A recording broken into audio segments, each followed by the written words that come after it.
వీళ్ళకి షోకులు వీళ్ళు బాబు హలో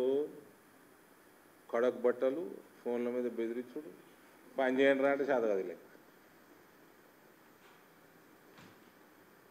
నా ఆ పైసా పని చేసింది లేదు బోధానికి తుర్కోలోట్ల మీద గెలుచుడు అంతే ఇంకేముండదు లేక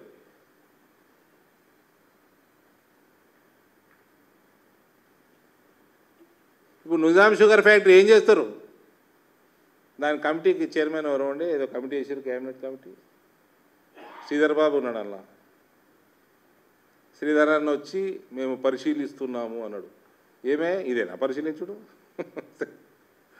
చెప్పాలి అందరు మిత్రులే చెప్పండి మరి ప్రపోజల్ స్కూల్కి ప్రపోజల్ ఇచ్చిన ఫ్యాక్టరీ తెరవా ఇక తెరవనట్టే కదా ఇట్లాంటి పనికి మా ప్రజలకు పనికొచ్చేది ఒక్కడు పనికొచ్చుకోవట్లేదండి ఆ రూరల్ ఎమ్మెల్యే ఏం చేస్తున్నాడు ఆయన చెప్పాలి ఇక అటు ఎయిర్పోర్ట్ లేదు నీకు నేను స్కూల్ తెచ్చిస్తే గంత పూర్తి కూడా చేసుకోరాదా ఆయన నీకు అందుకని ఓడిపిస్తారు ఎలక్షన్లని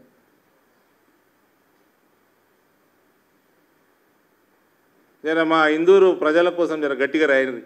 ఈ న్యూస్ గట్టిగా చూపెట్టుర్రి గట్టిగా రాయరు జర సెంటర్ ఉంటుంది జకరాన్పల్లిలో కలిగోటు గ్రామం జిల్లాకి సెంటర్ ఉంటుంది హైవేకి దగ్గర ఉంటుంది అన్ని మండలాలు మూలకి సిరికొండ మారుమూలగా మండలము జిల్లాలో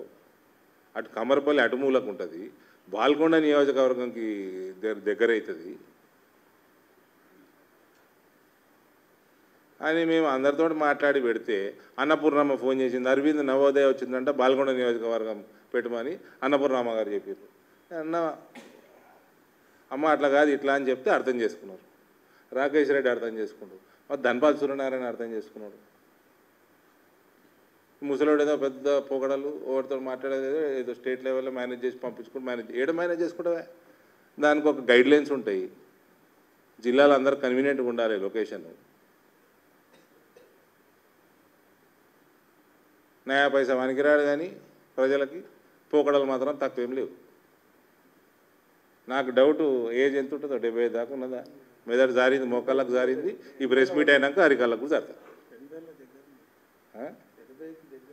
ఇప్పుడన్నా మర్యాద ఉండాలి కదా ఓ చేతులు కలపరాట ఏదైనా అంటే దుమ్ము దూలెడతాట కార్యకర్తలు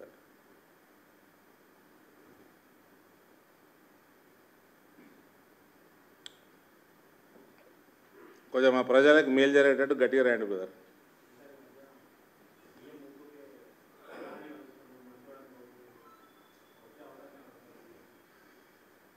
చెటాకు మెదడు ఉన్నాడు ఎవడైనా ప్రపంచంలో మోడీతోటి మంచిగా ఉంటాడు ట్రంప్ పుట్టినే మంచిగా ఉంటున్నారు రేవంత్ రెడ్డి లెక్కన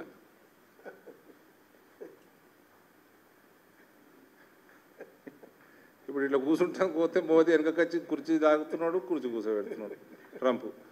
ఈ రేవంత్ రెడ్డి కలిగితే ఏమవుతుంది రేవంత్ రెడ్డి బీజేపీలోకి వస్తా అంటే ఆహ్వానిస్తాం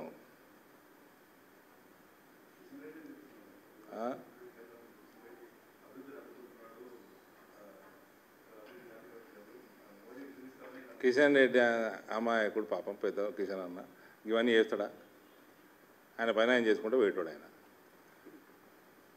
ఈయన చేతగాక ఈయన చేసిన వాగ్దానాలు నిలబెట్టుకోలేక ఇక ఈ రాష్ట్రంలో అడ్మినిస్ట్రేటివ్ వ్యాక్యూమ్ ఉన్నది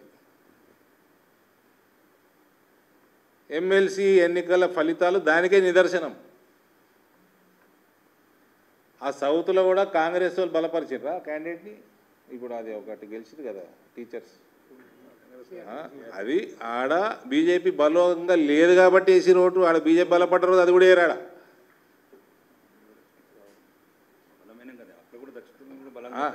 అయితే మెల్లగా అంటే మా జాగా వేరు మా కథ వేరు నిజామాబాద్ కథ వేరు అకౌంటింగ్లు తీయంగానే కట్టలు తీయంగానే నిజామాబాద్లో మెజారిటీ అని మా క్యాండిడేట్ మా ఆంజిరెడ్డి గారు చెప్పారు కొమరయ్య గారు చెప్పారు హైయెస్ట్ నిజామాబాద్కి వెళ్ళి వస్తుంది మెజారిటీ నా జాగాలకు వెళ్ళి ఇద్దరు క్యాండిడేట్లకు చెప్పిన 51% ఓటు వస్తుందన్న 49 రాదు 50కి ఒక ఓటకి ఎక్కనే వస్తుందని చెప్పేసిన ముందే మేము అసెంబ్లీలో పర్ఫామ్ చేసినాము మేము కార్పొరేషన్ ఎన్నికల్లో పర్ఫామ్ చేసినాము లోకల్ బాడీకి వెళ్ళి పార్లమెంట్ దాకా పర్ఫామ్ చేసినాము పార్లమెంట్లో కూడా 2019కి 2024కి బీజేపీ ఓటు శాతం పెరిగింది నిజామాబాద్ పార్లమెంట్ ఒకటే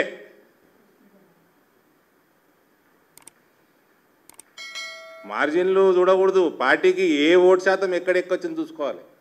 మార్జిన్ అవతల అపోజిషన్ పార్టీ ఓటు స్ప్లిట్ అయితే మన మార్జిన్ పెరుగుతుంది, స్ప్లిట్ కాకుండా మార్జిన్ తగ్గుతుంది. బీజేపీ ఓటు శాతం ఎక్కడ పెరిగింది అంటే నిజామాబాద్ పార్లమెంటే పెరిగింది 19కి 24, 45 to 48 అయింది.